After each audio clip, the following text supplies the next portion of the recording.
That's just the way I mean it.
Good morning, everybody. It's good to have you here. Welcome to Friendship Day celebration. I know that most of us, our friends, are here already. So it's kind of hard to bring friends when we are all already here. We brought each other, I guess. And we will maybe make it a mission between now and next year to get a new friend that we can bring along. It's good to see Tina here. It's good to have her. And I hear good news about Joe Gray. I hope he'll be here pretty soon.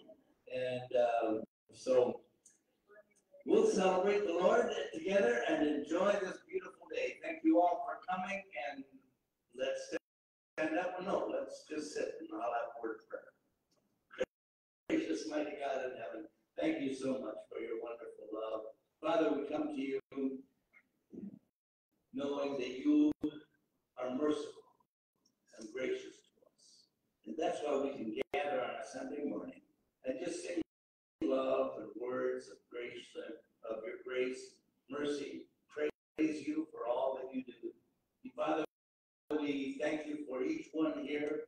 We pray that you meet their needs, whatever the needs are. Comfort them if they're struggling with their emotions. Be with them if they're struggling with their mind. Father, be with them if they're dealing with finances, the financial struggles, and spiritual struggles, Father.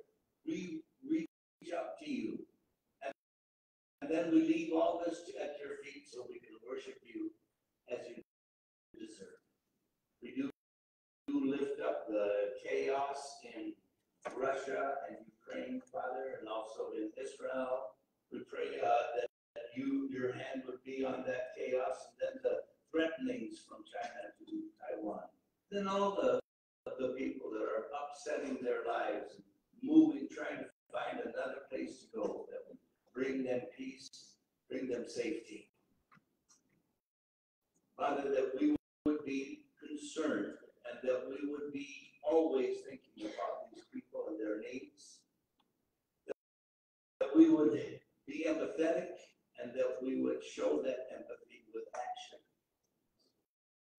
Thank you so much that you love us. Thank you for this day. In Jesus' precious name, amen. And now I'll turn it over to the worship team as they lead us. Please stand as you're able.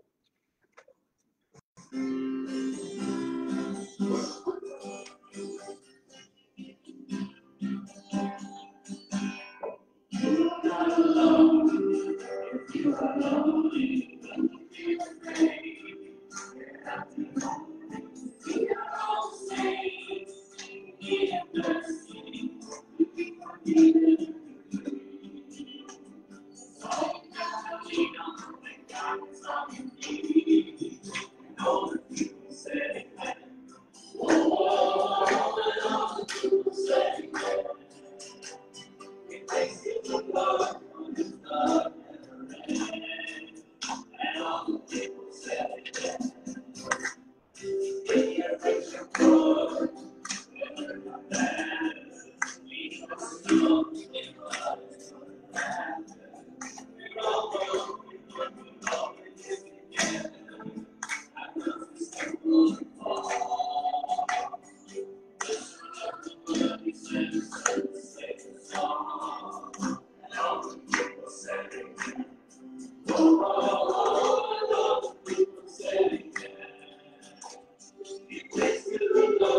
Say thank you for coming.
As we prepare for communion,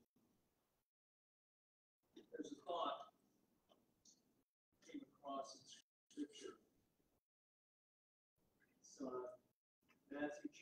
6, down to verse 14. For if you forgive men when they sin against you, your heavenly Father will also forgive you. But if you do not forgive men of their sins, the Father will not forgive your sins. Everything that Jesus did when he came to earth was focused on being us, forgiveness for us. It also tells us here, we have to be willing to forgive other people. And that's one of the hardest things. We've really been hurt. But that's what Jesus asks of us. To take in whatever hurts there may be, some can be really difficult to do. But we want to be forgiven. All you have to do is look at your own life and all the time you say, how can we stand there and say, I can't forgive? Or you ever heard somebody say to you, I will never forgive you? I mean, it hurts when somebody says that to you. When in truth, who does that is hurting himself too. Our Heavenly Father sent His Son Jesus for one purpose: to give you and me forgiveness. He paid a terrible price.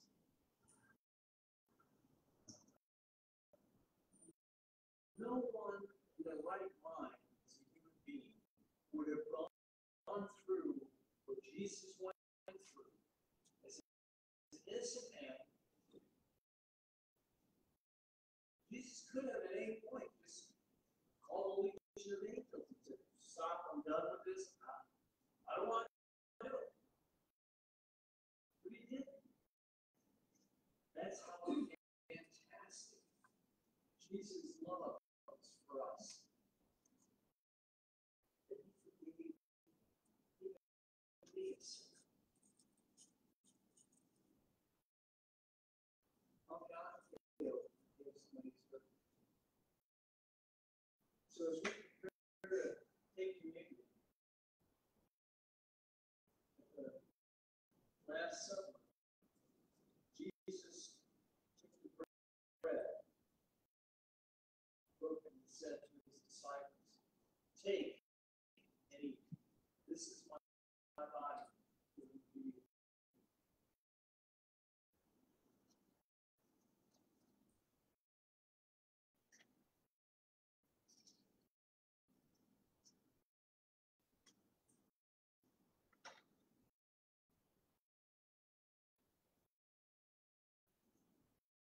Later in the supper, He took the cup and said to His disciples, this is the cup of my blood given for you.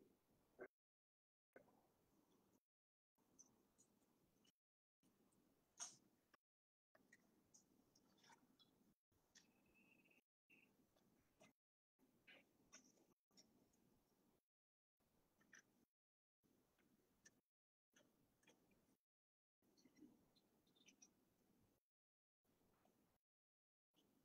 come to time for offering.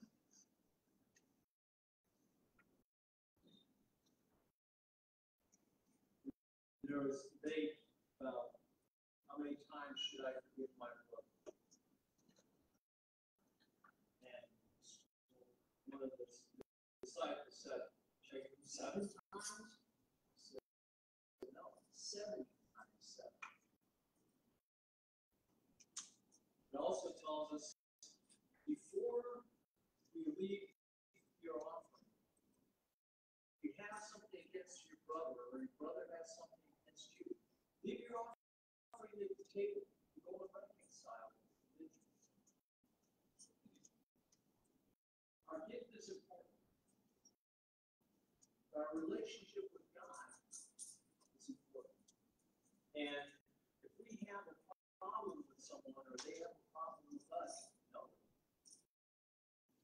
better to take and set the chip aside and reconcile things as much as is possible for you.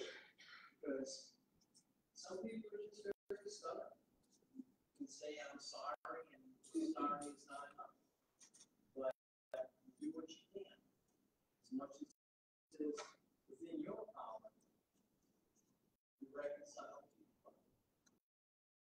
So as we prepare to collect the offering, that's it.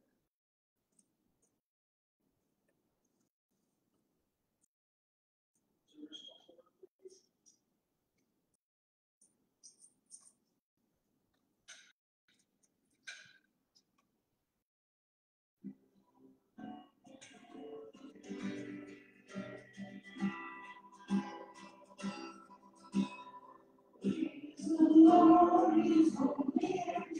Father,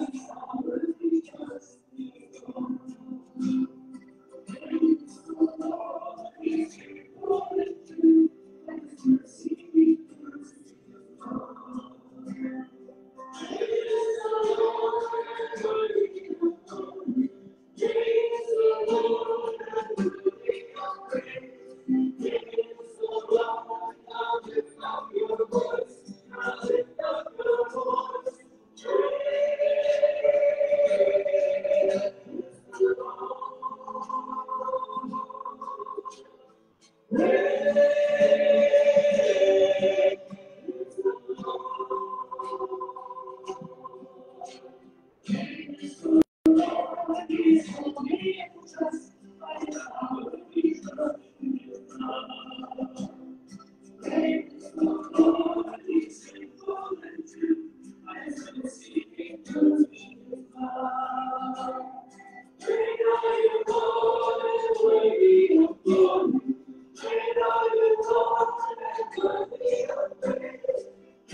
seen in a while.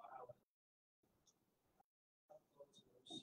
Thank you for strengthening the congregation to do things. Please, yes, please, let's choose things that this church needs. Please be seated.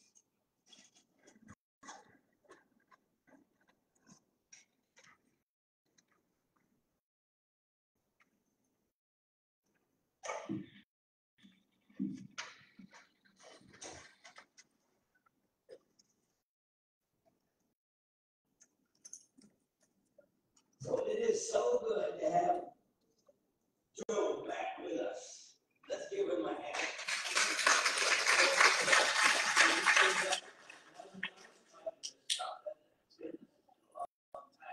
And he would like to just share a little bit with us before the rest of the service.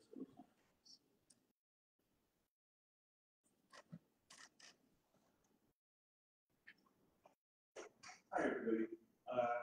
For those that don't know me, my name is Joe Gray. I am so glad to be back. I spent over 12 months, sorry. I spent over 12 months in the hospital. I went in for what was supposed to be a simple transplant. I had what they call NASH, non-alcoholic cirrhosis of the liver. I was never a drinker, but unfortunately, I had some bad eating habits and that could get. I know that contributed to my diabetes, which contributed to the liver, which contributed to the whole mess that I'm in. Long story short, 11 months. I so missed you guys. I went down a couple times. Doctors told my wife, we hope you have your plans ready. You have your paperwork in order, because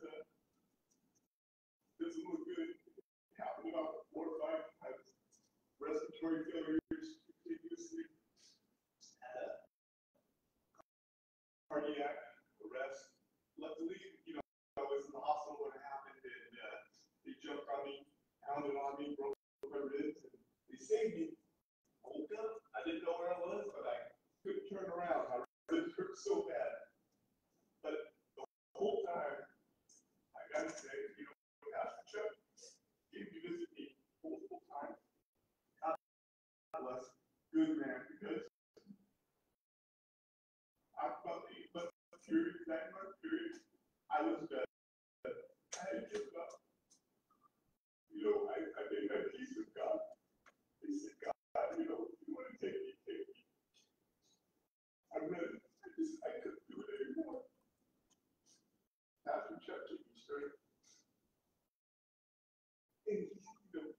told me that everybody was praying for me. So I just want to say thank you so much to everybody here in the congregation, all the friends that I've made and all the new faces. Thank you guys so much. You know, God has a funny way of humbling a person. I've always tried to be a humble man. But at the same time, I was proud of who I was. I always tried to stand up for it and do my best and be a good man. But I tell you what, God is good, God is great, and He, boy, has taught me some serious life lessons about patience. Because I kept asking the doctors, please, when am I going to get out of here? They would shake their heads, you know, Mr. Gurney, we don't know. So is there an end in sight? We don't know. I heard that so many times. At one point, like I said, I just gave up. I said, that's it. I told them, you can't tell me that you're the light at the end of the tunnel. I don't care. I just don't care. I know Pastor Chuck saw me and I was pretty low. You know, gave me some hope and told me to stay strong. It was so hard, but God carried me. Just like that old saying about that old story about the footprints in the sand. Two sets, and then at some points there's only one. And the stupid guy says, "How come there's only one?" So that's what I carried. Oh my God, that is so true. He is so good. And I never believed before. I never lost my faith. But I just kind of gave up. I just said, you know, Lord, just if you're ready, I'm ready. Let's go. I'm so glad He had other plans for me. I'm so glad He turned it around. I'm so glad to be here today. The first week I got home, I couldn't do it. This is my third week. I'm now able to stand better, walk a little bit, talk. Eating tubes and everything else in my mouth. I hadn't talked for a while, but my voice is squeaky and all the wires and everything. I couldn't get around, so now I'm home. This is a great homecoming for me. It's a real pleasure to be back, to see all the faces. So now you'll hear my loud, squeaky voice in the back. I know I sing off too. God, it feels so good to come up here and sing and praise the Lord. And just, I'm so grateful to see all your faces again. God bless you all. Thank you so much for all your prayers and your love and your concern for my family and for my dear wife. I put her through so much. She had to watch me, like I said, I died a couple times, and she had to be there and make choices for me that I couldn't make. So please pray for her strength. But thank you all. Just thank you so much from the bottom of my heart and all of my family. Thank you. And again, Pastor Chuck, God bless him. Like I said, he gave me so much strength. Thank you all.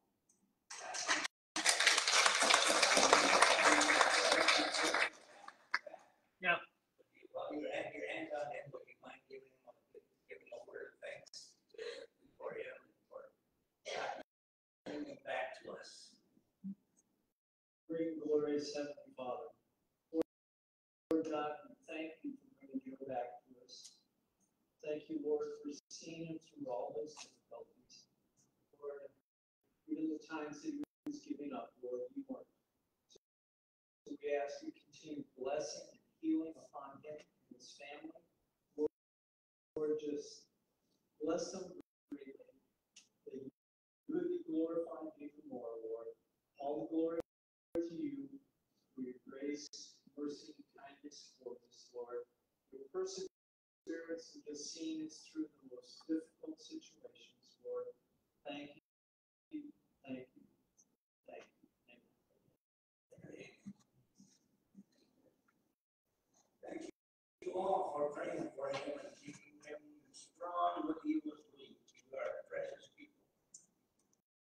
We have high resolution televisions and high resolution cell phones now. We have high resolution cameras on our high resolution cell phones. We have high resolution, binoculars, high resolution telescopes. telescopes, high resolution, microscopes, it's all there, high resolution, that simply means you can see clearly. You have, it's in focus, there's no fading, there's no problem with it, it's high resolution. In fact, you watch a soccer game and you see a person sweating. We've always wanted to do that, haven't we? See guys sweating there because he's working so hard on a soccer game or basketball game or football game, and it's life, so why not see it? And because of that, because of high resolution cameras, our family spent hours taking a picture so we get one that looks good. Hours snapping shot after shot after shot until we finally get one that shows us all as we are never at, really, right? As we never really are. Surprise, surprise. We gotta take a look at that because I have been blessed in studying the character of God. We see all that He wants us to be and all that He has made us to be. And we found out a few weeks ago that this is the way that we would be most fully satisfied if we match His character to our character. If we live like that, we can be completely fulfilled and never desiring anything more than we have, but always being happy with getting more, never being at war or at strife with one another, never arguing or fighting because we have Jesus in us, the character of God in us, and it looks good on us. We've gone through the Sermon on the Mount, and well, went through, first of all, we introduced it by going to the 613 laws that God gave Moses on the Mount. Those are actually depictions of God's glory, God's character, what it's like. So He's not saying, by the way, I'm asking you to do something that I just can't do. He's saying, this is the way I want you to live. You live reflecting my glory, and you will be wonderfully blessed by it. In fact, that's the words He uses. He says, if you do these things, you will, what's that spot, what's the thing, live long and prosper. Yeah. That is the promise that God gives us. If we follow God's way, God's doing, if we reflect who He is in our lives, we will live long and prosper in the land. We might go through some struggles, but it's okay because we are in God's hands. We are in the hand of the great provider. We are in the hand of the sovereign God. We are in the hand of a loving God. We are, well, actually, He is love. He is the very being of love. We have a God in the hands of the God of light. We have all these characteristics that are there for us to pick up on and to reflect. So we continue, and what we find out in the Sermon on the Mount is that I thought it was just a bunch of little thoughts that Jesus pulled together and dropped on us, do this, do that, be this, be that, and everything. But it's not. It's one continuous theme of God, who He is, what He's like. We've gone through the fact that He is a covenant-making God, and therefore He expects us to make and keep covenants, to keep our word, not lying, not cheating, not doing those things, because God doesn't do them. He said, by the way, if you don't do them, you will find comfort and strength and happiness. You'll be filled with joy. That's what all the Beatitudes are, right? It says those Beatitudes, and you're filled with joy, and you're happy because of this. Happy, blessed means happy, right? Or for us, means joyful. So we are joyful no matter what goes through it. He even says, you're joyful when you're persecuted. Now, who here can be joyful when they're persecuted? Oh, none of you. Well, we should be, we should be. Guess when John and Peter came from prison and from being told that if they say one more word about Jesus, they're going to be really punished.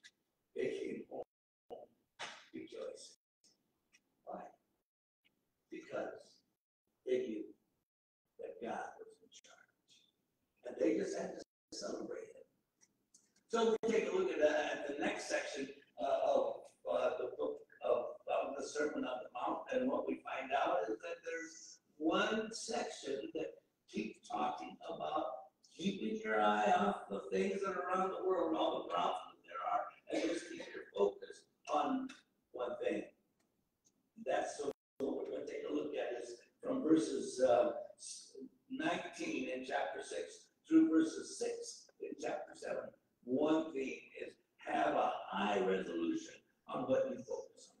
Look clearly, make commitments to keep these things. So would you join with me in reading part of that? We're going to read Matthew 6:31 through 34. Turn to me, please. So do not worry, saying, what shall we eat? Or what shall we drink? Or what shall we wear? For the pagans run after all these things, and your heavenly Father knows that you need them. But seek first his kingdom and his righteousness, and all these things will be added to you as well. Therefore, do not worry about tomorrow, for tomorrow will worry about itself.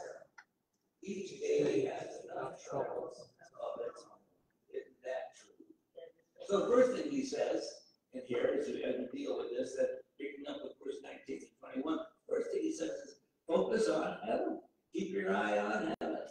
See, right here, do not store up for yourselves treasures on earth where moth and vermin destroy and where thieves break in and steal. The more stuff you have, the more things you have to worry about, right? Says if you just focus on heaven, that'd be good. But store up for yourself treasures in heaven, where moth and vermin do not destroy, where thieves do not break in and steal. For where your treasure is, there your heart will be also. You want peace in life? Remember where you're going. Remember the end game. Remember the fact that you're going to go to heaven. And as Paul says in Romans the 8th chapter, 18th verse, he says, if no matter what happens to me, no matter how bad things get, heaven is going to make it so gracious. So I'll just forget all about the pain that I went through in my life, whatever pain that is, loss of loved ones, loss of family, loss of things in life, you know, something burns down here, or those neighbors that annoy you all the time. They have that yapping dog all the time. That's why we have dogs that don't bark, right? We don't want to be annoying to where they are. All those things are things that block us, that cause us problems. And we worry about them, we fret about them, we struggle with them, we complain about them, we tell everybody how unhappy we are. And then just remember, focus on heaven. All that can fade away. I'm going to heaven, we say. And nothing bad can happen. Nothing, I mean, like Joe said, you know, I'm through fighting. If God takes me, I'm satisfied. I'm in his hands. Now that doesn't mean we don't like life. That means we enjoy the life God has given us in whatever way we can, whether it's enjoying those hummingbirds that drop down out of the sky and just kind of hover over your head like this and say, where's the food?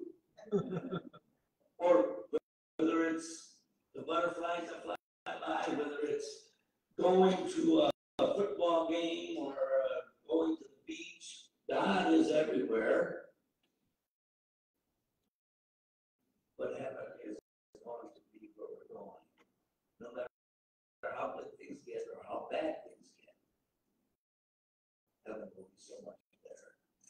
So it says, focus on heaven. Just get your eye off of everything else. Don't let anything else distract you. Just think about heaven.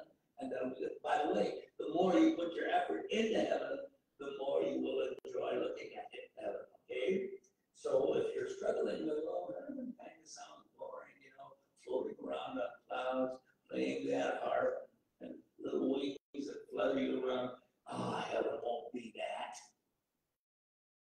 Heaven will be so precious. I mean, after all, you're walking on gold. Can you imagine that? We went to Hearst Castle. Trudy reminded me recently. We went to Hearst Castle. And she got in trouble for stepping on the gold that was around the pool. Oh, you're not supposed to step on that gold. We're not going to get in trouble for stepping on gold, man. It will be just fine. Go ahead, tromp on it all over the place. I got more of it. Don't worry about it. Okay, so focus on that. Then he says, focus on the light. Your eyes are a window for your body, he says. When they are good, you have all the light you need. But when your eyes are bad, everything is dark. If the light inside you is dark, you surely are in the dark. The eye is a lamp of the body. If your eyes are healthy, your whole body will be full of light. But if your eyes are unhealthy, your whole body will be full of darkness. If then light within you is darkness, how great is that darkness? So, what is the light that we should be focusing on? Jesus, right? That's what John says. John says Jesus was the light. That light was the light of men. The light was the light of men. That's a good thing. So you keep your eye on Jesus. He's the one who says, who brings life and light and joy to your life. Go around singing, Jesus loves me, this I know, for the Bible tells me so. A joyful little song. If you're happy and you know it, clap your hands. Do that. Be goofy around your friends because you have the light. You're focusing on the light. What else is the light? Do we know? Psalm 119 was verse 10. Thy word is a lamp unto my feet and a light unto my path. So we focus on the word. We're spending all the time looking at the word, and there's no room for darkness. You know, the sad thing I heard is that pastors, some pastors, view pornography at least once a week. Some men and some women view pornography at least once a week. That's darkness.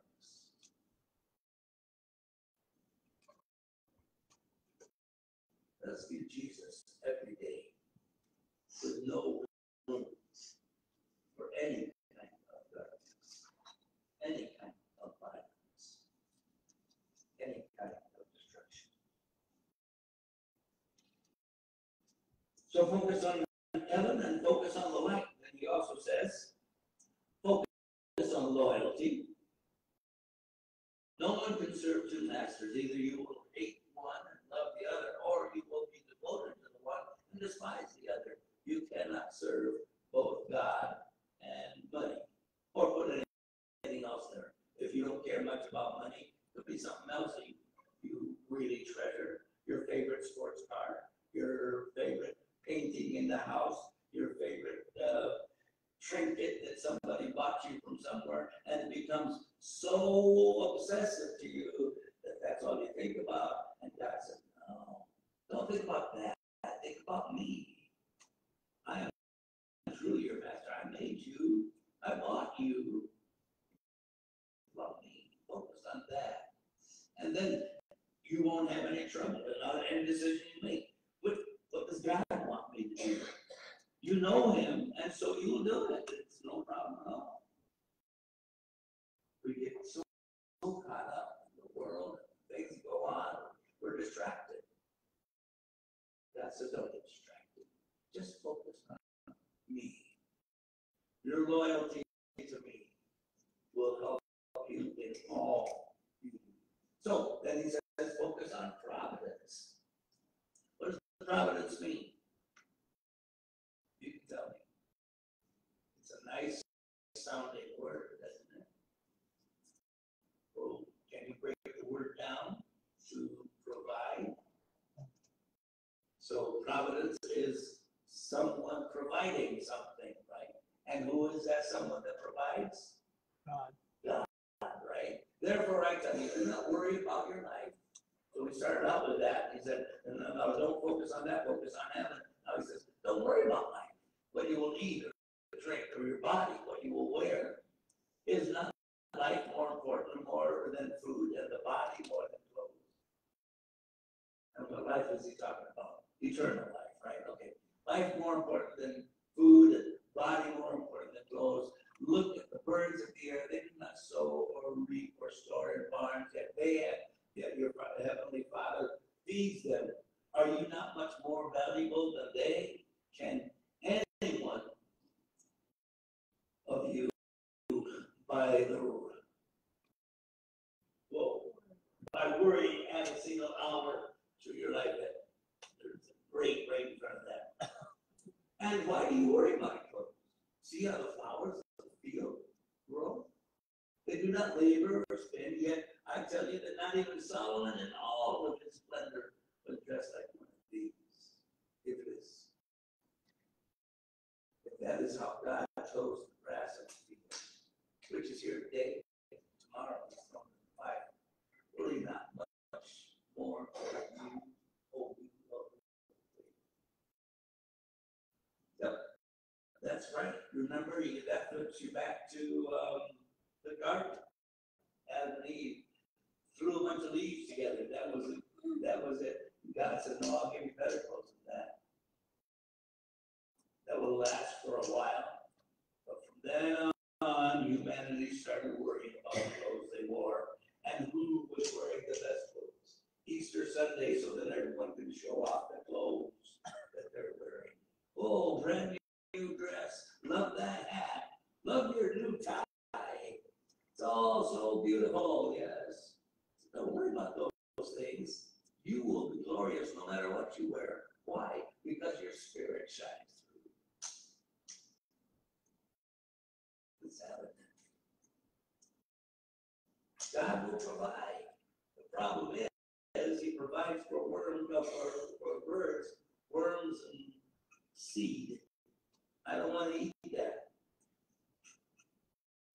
So I worry about the food God is going to give me, right? I want a nice steak, and I'm tired of worms and seeds. But God will give, and you are thankful. See, what happened was, in the desert, as the children of Israel were walking through the desert, every day God provided them, but it was the same stuff, and they wanted something different. They complained all the time, even though they knew God was providing, keep them strong. To help them get through the desert. God gave them a food, and they said, what is it? And at first it was fine, but after a while they got tired of it. They could boil it, they could grind it, they could mix it up in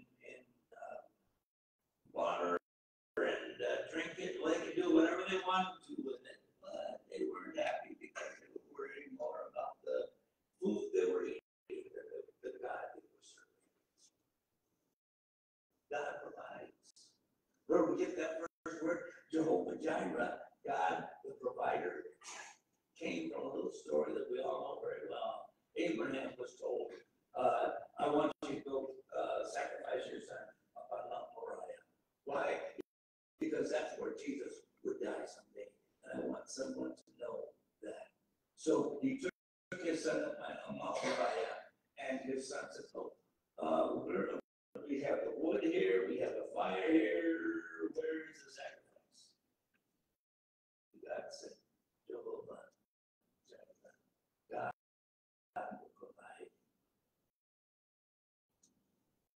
You trust God to provide a providence. Do you trust that he'll take care of you no matter what?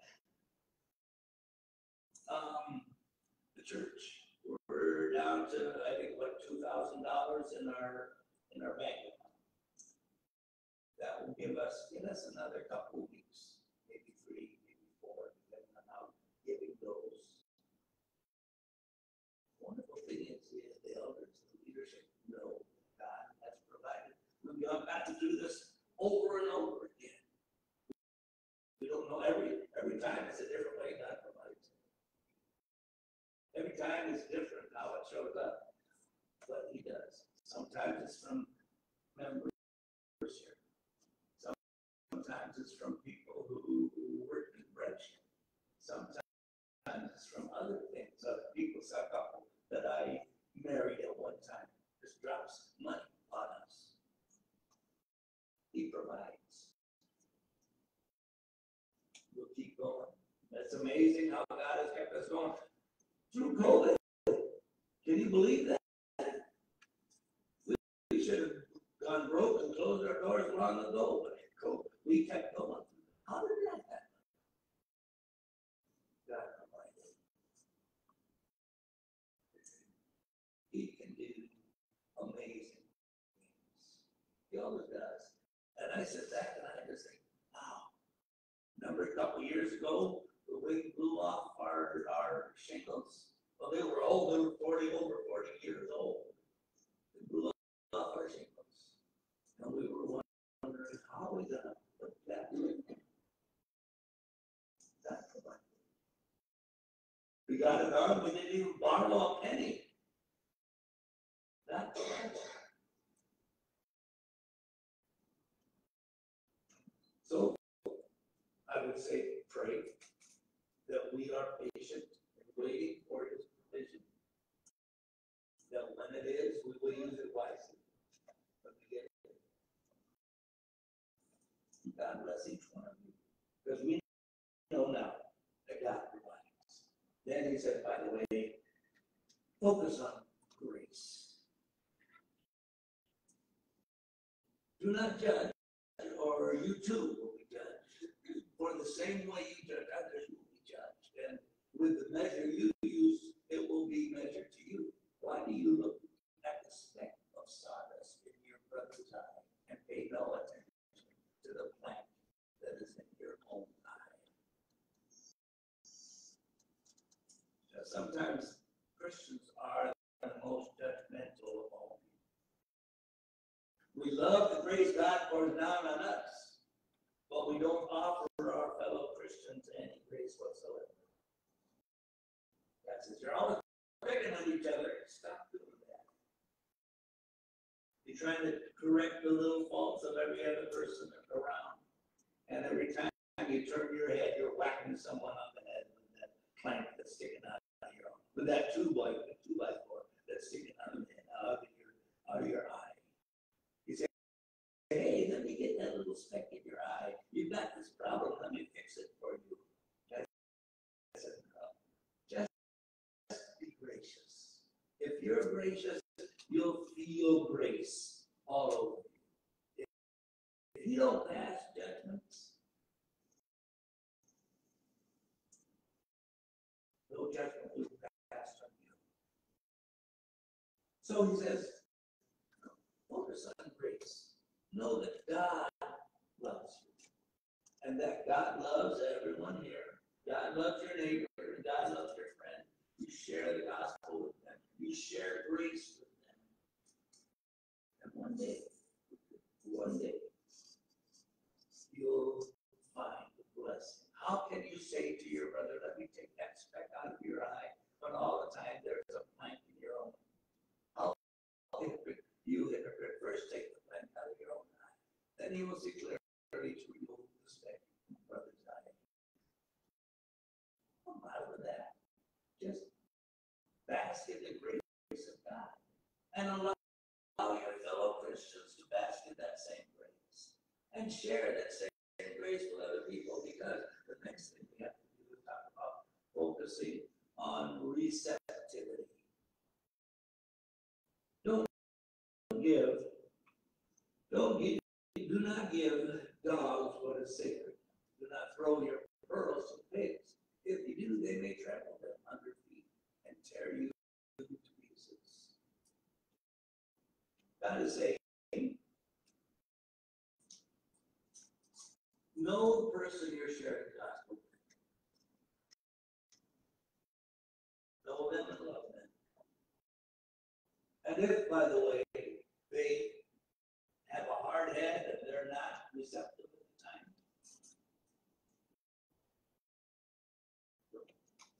share the gospel with them. It's a waste of time. Someday you might say something that perks them up and they want to hear it. They want the joy. They want the grace. So you share it and they'll receive it. He said, by the way, if they're hard-hearted, if they're closed-minded, don't waste time. I'll do the work.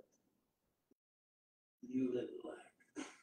If you live like this, You will be amazed at how many people respond. You may never see them come to the Lord, but they may. And that's the important thing. So you put your focus on these things, and nothing in life will distract you. You don't have to worry about anything going down the road. It's okay. God's in charge. God loves you. God wants the best. And the best isn't Alexis, just to let you know. The best is a life that is fulfilling. Ah, gracious, mighty God in heaven, thank you so much for these words of wisdom that came from Jesus' mouth. Built on the Ten Commandments, built on the commands that you left out to Moses, refined and renewed so that we as Christians would live these lives to glorify you, to give you glory and honor by the way that we live, so that you would receive all that glory. Let us be what you want us to be. Help us to live the way you want us to live. Help us to encourage one another, to bless each other. Father, if there's anyone here who doesn't know about Jesus and his grace, oh, we pray that you would help them. If there's anyone that doesn't understand just how wonderful you are, show yourself to them today. We pray this in Jesus' precious name. Amen. Amen. So, that's the thing. Live that way and you will be at peace and you'll be filled with love and comfort and joy. I'm not preaching a gospel of prosperity. I'm preaching a gospel of peace and love and joy. And we should be holding that out. We must be faithful all the way through. And God will do what he will do. Let's stand up and sing our hymn of the invitation. And if it is well with your soul, that is what we're looking for.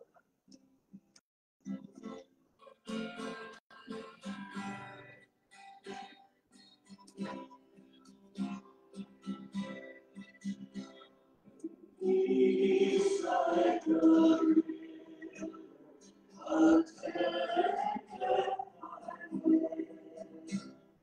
sorrows like sea,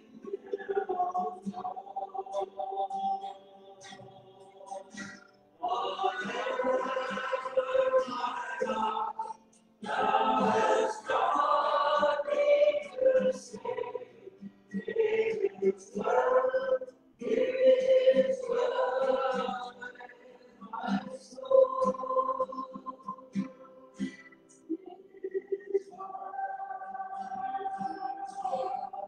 With my soul, it is well, it is well with my soul.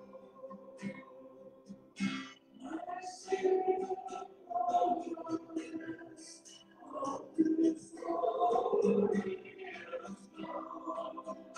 My sin, body, power, but God is nailed to the cross, and I bear it no more. Praise the Lord, praise the Lord, my soul. It is well with my soul. It is well, it is well with my soul. And Lord, hasten when my faith shall be sound. Love me, O God, as a strong, the shall resound, and those shall be sad. Even so, it is well with my soul. It is well with my soul. It is well. It is well with my soul. Amen. The whole song about focus. Okay, we'd like to thank you all very much for coming and being part of no Sunday school after service. And we're all going to be in there. Thank you for bringing the food, whatever you brought. It's a faith lunch, so we're eating by faith and not by sight, right? We'll enjoy the time that we have together and do that. I tried asking the congregation to go in and relax and set up. That'll be fine. This time I'm going to ask the elders if they would find all of the servers and all the people up here shutting down. Come in, help us get started, and then come back in. Is that okay? And then we'll get started. Then we can go in right afterwards. I know we'll be done here before they're through with the line anyway. So we'll do that today and see how that goes. And God bless you all for being here. Is there anything else I need to let anyone know? Next week is board meeting. So plan on that, board members. And then Alicia, will you come up here? Her birthday is also next Sunday. But since we're having a celebration this Sunday, you might come here. Or you got it. I'll do it. So we want to thank you for being the new secretary, office manager, and boss.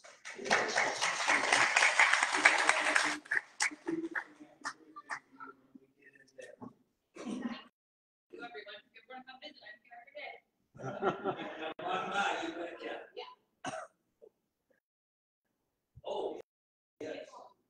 Oh, that's Very right. rare. Yes.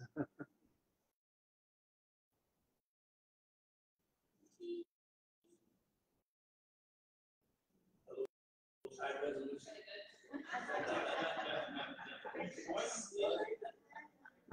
Okay, let's bow for prayer. Patrick, would you have that prayer?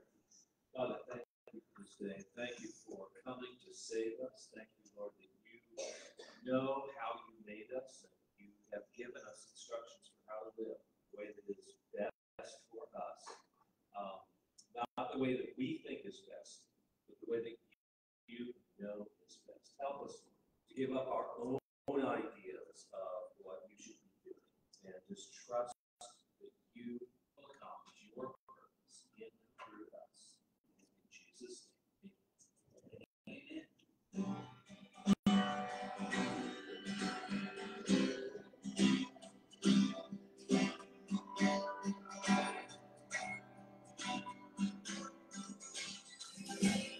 Blessed assurance, Jesus is mine. Truth in my heart and in the fire, time and time. Born of the Spirit, washed in His blood. Your body did for me on Calvary, more than enough. I trust in God, my Savior, the one who will never fail. He will never fail. I trust in God.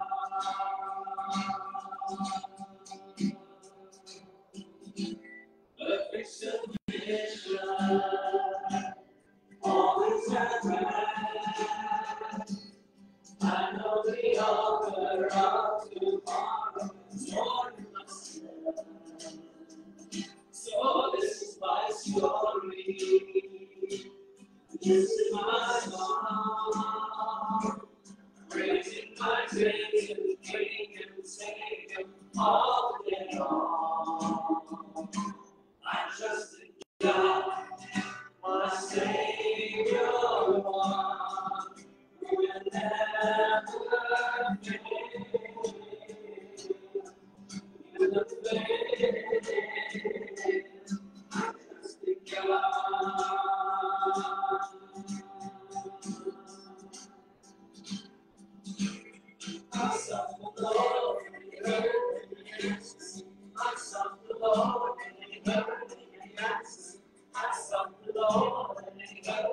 That's why I trust Him. That's why I trust in God.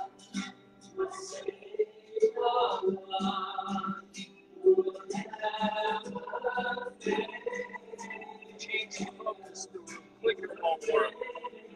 It's got me on this screen over here.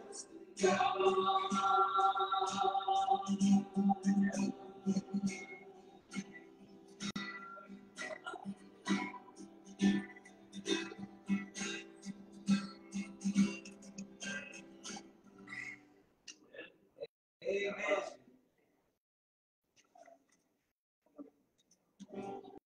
Yeah, they've got it. You don't need to touch anything. Thank you.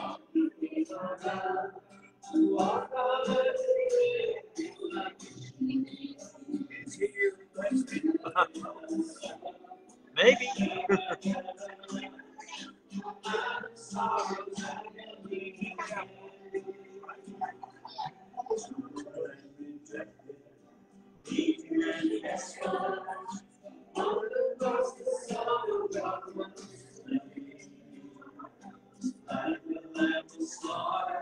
Sinless sacrifice, life, death is nothing again.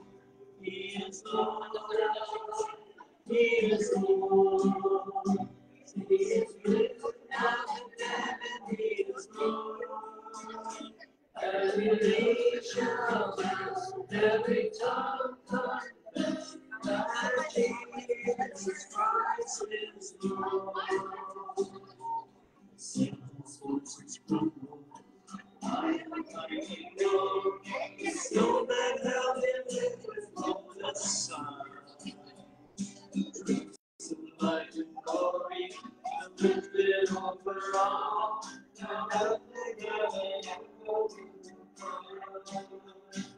He is Lord, He is Lord. He is risen from the dead, He is Lord. Every knee shall bow, every tongue confess that Jesus Christ is Lord.